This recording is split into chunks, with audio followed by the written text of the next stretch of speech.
Hey Wargamers, Para-Bellum was kind enough to send me one of these bad boys for the Sorcerer Kings, the newest army to hit Conquest, the last argument of Kings and First Blood. They get rules for both. And so today I'm going to be taking a look at this set, mostly from a model and rules perspective, because quite frankly, I haven't had the time to catch up when it comes to Conquest on all the new releases that they've had, and they've had a ton. And so in this video, we're going to talk about what you get in this starter set and go over basically who is it for, and talk about the units inside, their individual army entries, kind of get you a sense of what the Sorcerer Kings are about and what you can do with this particular box on the tabletop. As always, it would mean a great deal to me if you are going to buy any Para-Bellum stuff. I have a link in the description down below that'll save you 10%.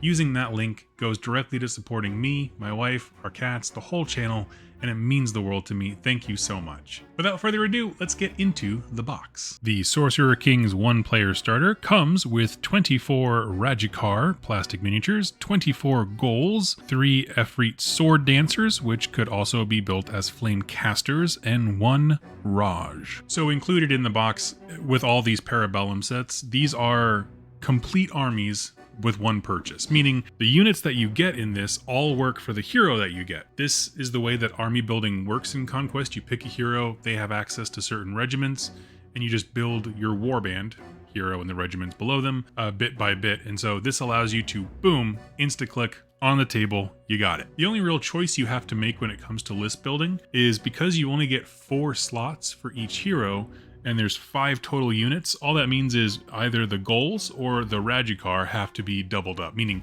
a reinforced unit. But honestly, that's fine. You get 1 big brick, 2 little ones, you know, whatever you need in whatever combination. You throw the Raj in with one of those regiments, and then you have their sword dancers or the flamecasters coming in for heavy support. Now, staring at this box set, a few things come to mind initially. One, these are some gorgeous looking miniatures. The ghols are sort of the common rabble that are immolating from the inside out. The rajakurs are the more elite, heavily armed infantry here. The Efreet are like fire spirits that are bound to the will of the Raj, who acts as a great hero. Now, one thing I want to point out here is that the Raj can basically take most of the units in the army, so he's a good first hero to have. In terms of getting you set up to start playing the game, I think coming with 5 units total is a great way, because it's not so much do you build the Efreet with, you know, swords or the flamecasters. That's up to you. I guess what I really like is all the other ones, or generally speaking, that's hyperbole, but a lot of the other ones have multi-kits that make the choices very hard. This, taking that off of the infantry, I think is awesome. Build them as they are, and then just decide who do you want to reinforce this game. In terms of like the scope of models, I think it's a great collection because it shows off what the faction is actually about. It's using cheap draft that immolate themselves,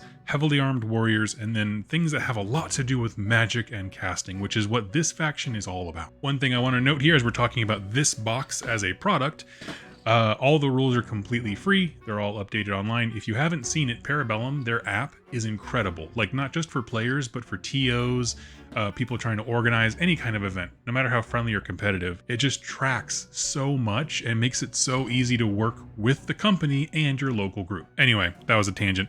All the rules for these guys are free, including the skirmish version, which is First Blood, and then the full game, Rank and Flank, which is Last Argument of King. And you do get a printed rule set of each of those game systems, sorry, First Blood or Last Argument of Kings inside. With all that out of the way, let's go take a look at these units to understand what they are meant to do on the tabletop. So I went ahead and added all of our regiments to our list here.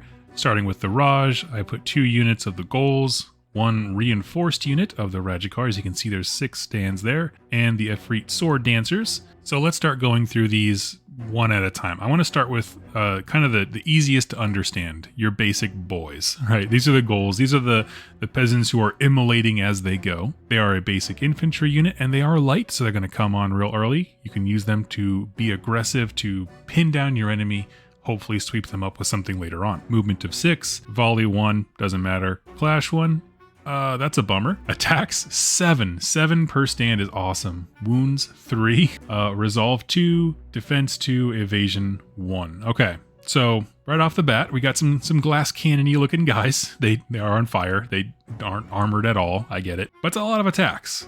Special rules: bloodlust. Oh yes, I remember this from my Wadroon. Essentially, you can charge the turn you come in, but if you start on the board, You have to roll a d6 if you and compare it to your resolve stat. If you pass the check, the unit operates as normal. If you lose the check, you have to move and charge, if possible, towards the nearest enemy unit. So they are madmen. Okay. Next ability is called Elemental. If a player in control of a regiment with this special rule activated a ritual command card in their previous draw command step, this regiment gains the following. This regiment may perform a free action during its activation. This free action follows all normal rules for performing actions. In addition, a character stand without the elemental special rule cannot attach itself to a regiment with this special rule. Okay, so we're going to get into the army rules of the Sorcerer Kings.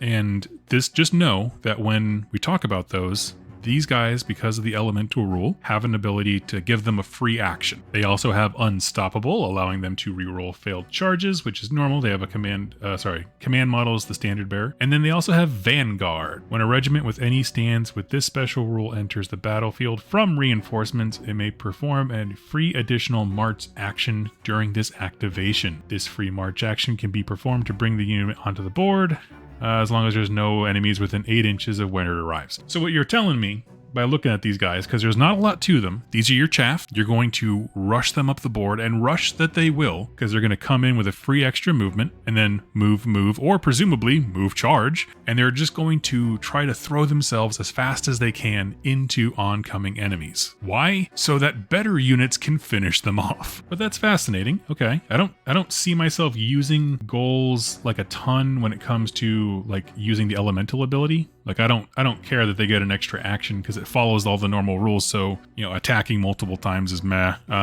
But the idea that they can race and get objectives and tie up enemies and hit them in the flank, it's real cool. So next up are the rajakur. These are your more elite infantry. So they're going to be a bit slower, but tankier, but hopefully also hit a bit harder. They have a movement of 5, volley 1. It's fine. They don't have any guns. Clash 2, attacks 4, wounds 4, resolve 3, defense 2, evasion 0. For their special rules, they have shield, so they are functionally defense 3 from the front, which is pretty standard, pretty on par. And then hardened basically reduces cleave or brutal impact or armor piercing. Basically all those things that modify negatively your defense, it just kind of reduces that effectiveness a smidge. And they are sort of a interesting middle of the road. When I think of like men-at-arms in, the 100 Kingdoms, I kind of think of this almost exact war scroll. They're just dudes, right? Like they're just dudes who rush up and get into combat.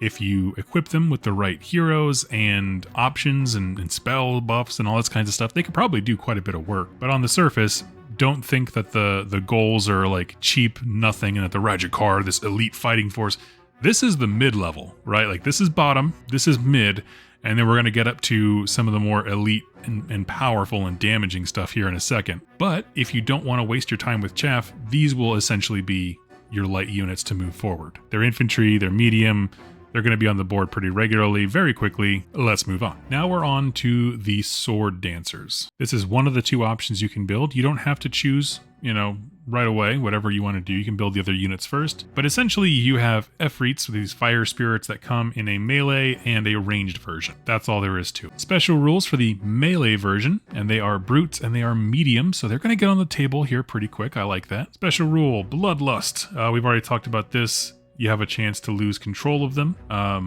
I'll go through their stats here because their resolve matters for that rule. So movement of 6, volley 2, clash of 3, which is awesome. 6 attacks, 5 wounds.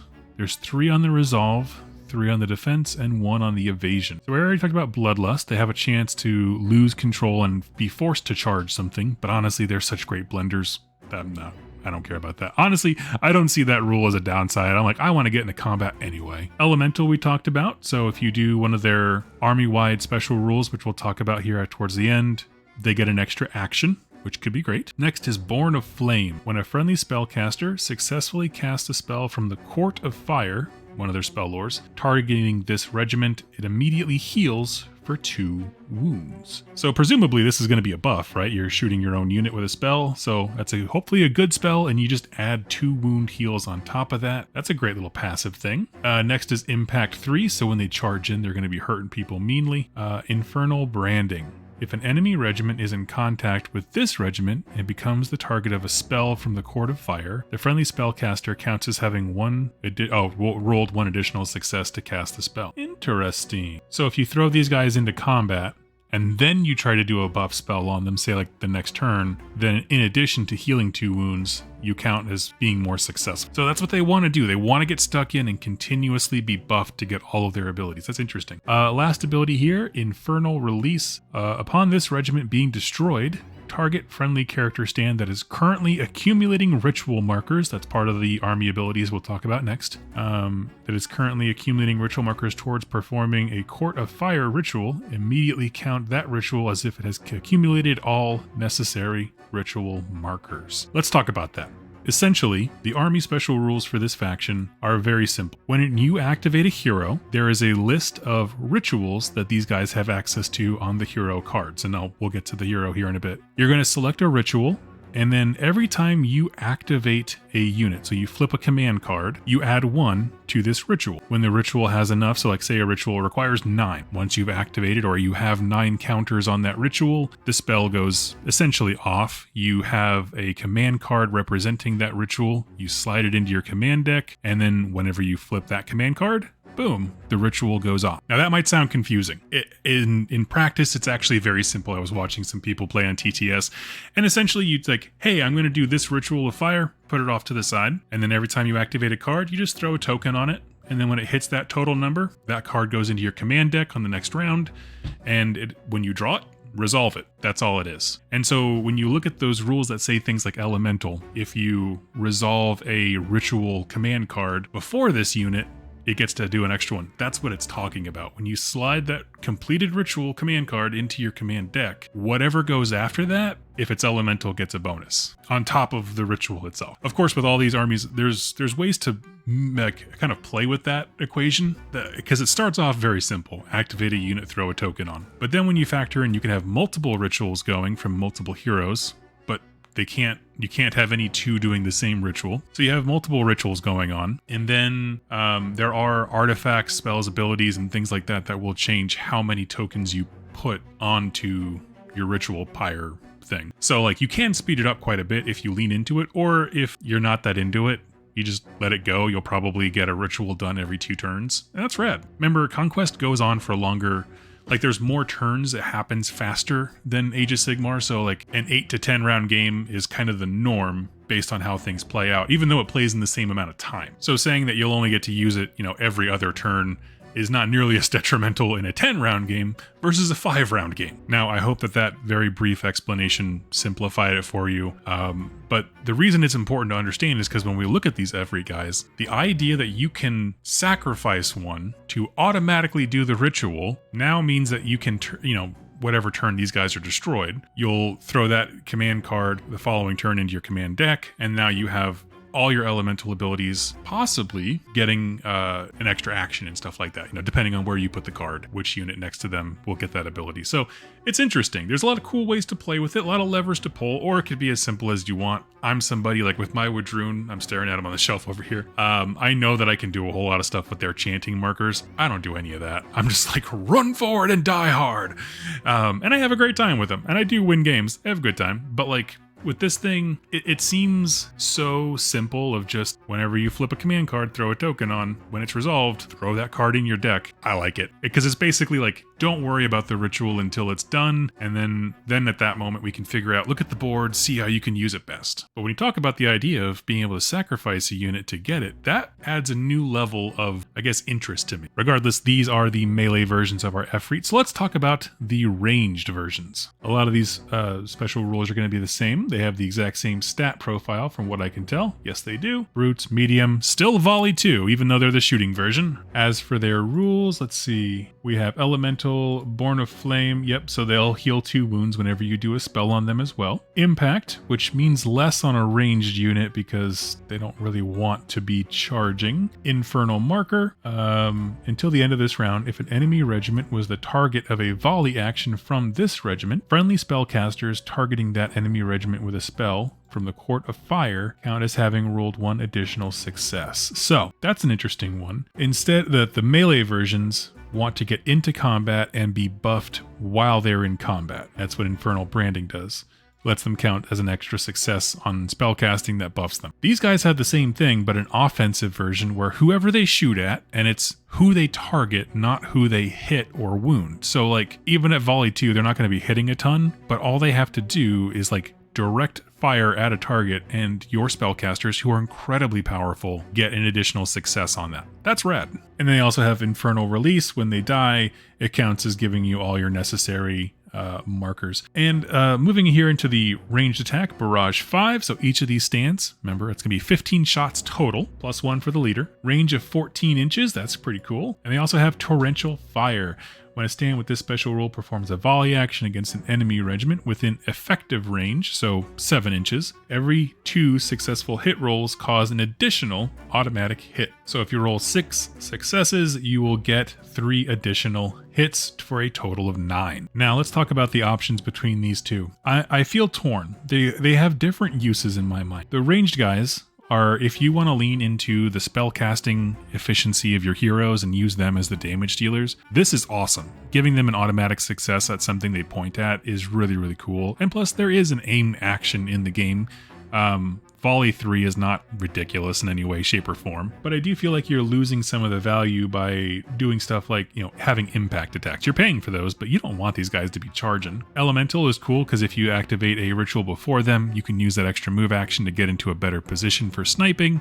Like, there's a lot of utility here, and I like the idea of them pointing at something and all the sorcerers in your army going ballistic and firing at it. That's great. I think a more interesting general unit, however, is going to be the Sword Dancers, which is actually what the box recommends. So it's one case where I'm like, heck yeah, guys. But I like these guys, especially because, one, you're getting value out of more abilities. You want them in combat. You want to be buffing these guys. They're awesome. They look great. And while they both have Infernal Release, meaning your rituals complete when they die, I feel like these guys are great because I can put them into combat and I know when they're gonna die. Like, when something's gonna smack you real hard and just eviscerate something. Whereas the ranged ones, I look at that more as like a consolation prize for things going terribly wrong. If someone charges your backline and they wipe out those dudes in the back with impunity, yeah, finishing your ritual feels more like a consolation prize, which is great, than it does a move forward. Whereas I feel like charging these guys in, having them get defeated, and then in their last,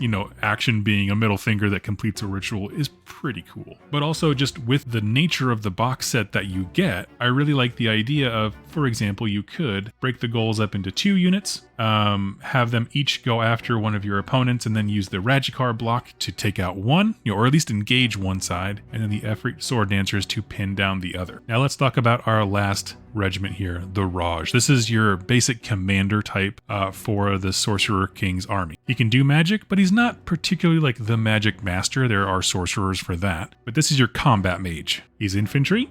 He's got a movement of 5, volley 2, clash of 3, which is awesome. 5 attacks, 4 wounds, 3 resolve, 3 defense, and 2 evade. I like those defensive stats, including resolve, and special rules. Arcane Conduit. When the regiment this character stand is currently attached to activates within range of an objective zone, add 1 ritual marker to a ritual that's currently accumulating. So if you put him with the rajakur and they're holding onto an objective, when you activate him, you get 2 of those tokens onto your ritual rather than 1. Again, little things like that. It's going to speed up the process. Flurry we've seen before. You get to reroll all failed hit rolls when performing a clash or duel action. That's wonderful. He is a wizard 7, so he is going to be chucking a bunch of dice at the spells that he casts. Also remember that you will have more things count as successes depending on what units you are targeting. And then he has 2 other rules, Born of Air and Born of Flame. So Born of Air, when a friendly spellcaster casts a spell from the Court of Air targeting this regiment, it heals for 2 wounds, and Born of Flame we've seen when someone uses a spell from the Court of Fire on him, he heals 2 wounds. Supremacy abilities, Arcane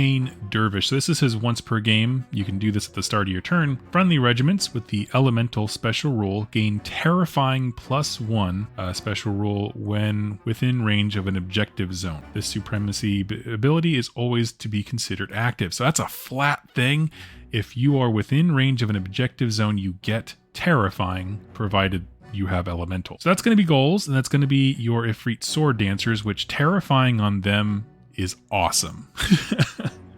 I like that quite a bit. The Raj knows all spells from both the Court of Fire and the Court of Air. In addition, this regiment character stand is currently attached to gains the Born of Flame and Born of Air special rules. We've already seen those. And essentially there are two spells here available from the Lore of Fire, which is what I'm going to call it, right? The Court of Fire, rather. There's Molten Blades, which is a self-attunement 3. The target regiment gains Cleave 1 and Deadly Blades until the end of the round. That's just going to make them way, way more deadly, which, again, is going to turn a unit that's kind of vanilla on paper, like the Rajakur, much higher in terms of efficiency of hacking through stuff. And the other one is Wreathed in Fire, another self spell. Target regiment gains Aura of Death 2 and the Dread special rule. So I know Aura of Death. What's Dread again? Enemy regiments in contact with stands with this special rule cannot benefit from the effects of Inspired. Oh, that's right. Oh, that is so interesting. Okay. He's going to hurt people he's in contact with, and yeah, I like that a lot. So let's see. What's interesting to me, though, is that both of those are range self. So how are you going to project a fire spell onto another unit like Sword Dancers? Or the ranged guys? I'm interested. For rituals, he's going to have 2. He has access to 4, but like the 2 fire ones are probably going to matter the most in terms of your particular abilities here. Incite Rage, ritual markers 10. Target enemy regiment currently within 12 inches of a friendly caster stand with the Wizard X special rule. Friendly regiments charging the target regiment gain the Shock special rule. Add +1 to your clash. Yeah, so that stacks with Inspired, so yeah. Heck yeah. So when you do this ritual, when you get 10 ritual markers, you'll slide the ritual command card into your deck. When you flip it, you will then pick a target somewhere on the board, within 12 inches of a friendly character stand. Everybody gets way better at killing them. Conflagration, 9 markers, so a little easier to do.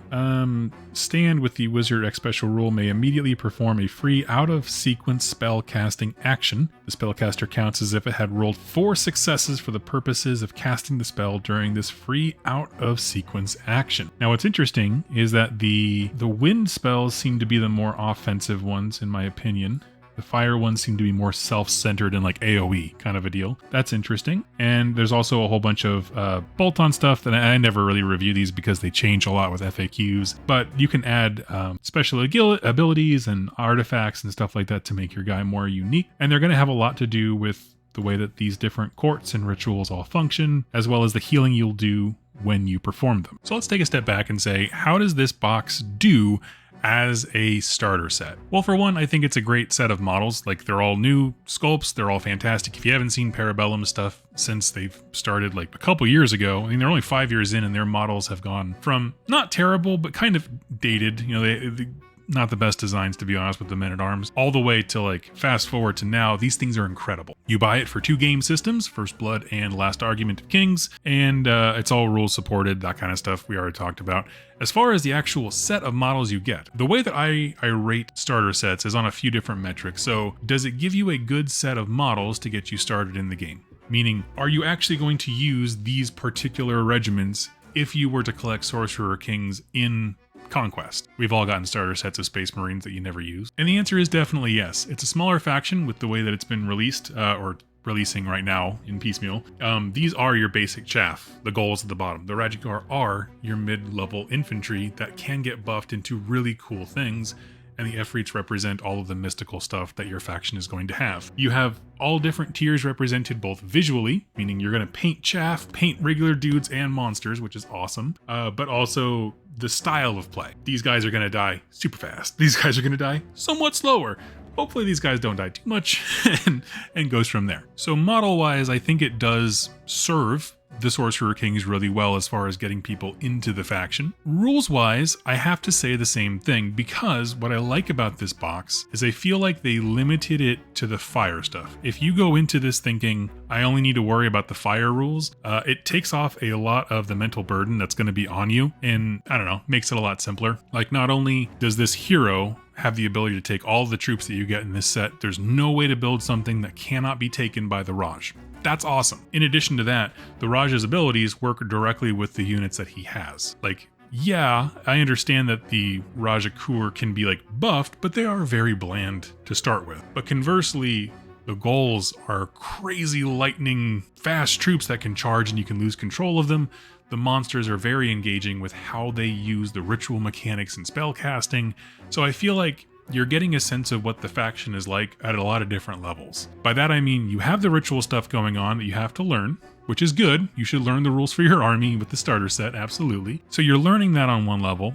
On the other level, you're learning how that ritual impacts the various units you have, things like elemental, how the spellcasting you do can buff various units. Again, I like the fact that everything that comes in this box is good for helping new players learn the game. You're going to want to learn spellcasting, combat, charges, range shooting. There's not too much of this one because I don't super recommend the flamecasters. Off the top of my head, someone's going to come up with a build that makes them incredible and I'm going to look like an idiot. But, just from looking at this box in particular, I would much rather have the swordmasters. Probably my ideal build for this would be 2 small regiments of the ghols, 1 reinforced regiment of the rajakur, and then the sword Efreets. Put your hero in with the rajakur, so there's very little chance that he'll get wiped away. Send the ghols up to go contest objectives and get in the way, basically, and then when the enemy is pinned, snipe them down with your other units. Because the nice thing is nothing in this box is heavy. Nothing's going to have to wait to come in. It's all going to be up the field and in their face. And once you take the time to learn spellcasting and keeping track of the rituals, I think it'll actually go pretty smoothly. There's not a lot that requires you to like stop the game and, do a certain other thing. Kind of like I feel like sometimes the chant markers can become their own thing off to the side. This feels very streamlined of like you're just keeping count of how many things activate. I'd love to know your thoughts on the Sorcerer Kings. I am considering painting this guy up for my lonesome because my Wadroon are looking at me and the project just seems very overwhelming. So it's almost easier to start something new. But I love the fire theme. They're just beautiful sculpts. I cannot say that enough. They are just full of life. The poses are fantastic. And they're trying to represent, frankly, an aesthetic and a people group that I believe is underrepresented in Wargames. Because we're talking like Dark Souls Aladdin. This is some cool stuff. But friends, I would love to hear your thoughts. If you are someone who's been playtesting Sorcerer Kings, let me know if you think my assessments are generally accurate. Like I said, I was watching some TTS games. It's kind of the sense that I got from all these, and of course by reading the rules. Para-Bellum's really good, I think, about articulating what a unit is intended to do, like from the designer's mind onto the game space, pretty well with their universal special rules. So I feel like it's very straightforward, but I would love to hear your thoughts. If you're new to the faction, please let me know if this added any value to you, and we can keep going through with the 1-player starter sets. Thank you all so much for hanging out and watching this with me. I'll catch you next time. Happy wargaming.